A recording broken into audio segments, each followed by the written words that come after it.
Hi, good evening, and I just wanted to share a couple of thoughts today. Many times people ask, how do we know, or how can we be so sure what God is calling us? Many times people do things for various reasons.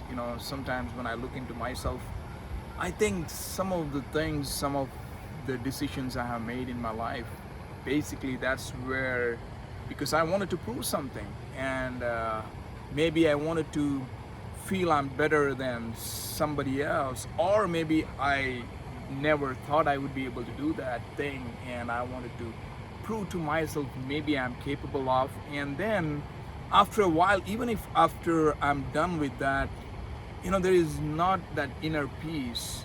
So I just want to today, take a moment and ask, what is God asking us in this season to do? And why are you doing certain things? I was reading from the Gospel of Luke, chapter 1. There's a story about a woman named Elizabeth. It says she was a righteous, blameless, and with her husband Zacharias was living a very holy life. He was a priest, but yet they were childless. She was going through a difficult time. Almost accepted their fate as her fate as being barren.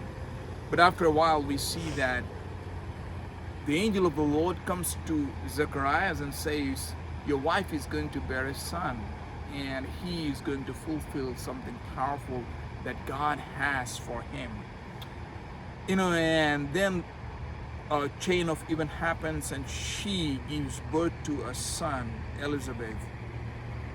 I don't know where she was at that time, but she comes into a place of fulfilling something bigger than what she desired. Maybe while growing up, she had a desire to be a mother, but came to a place where she abandoned everything.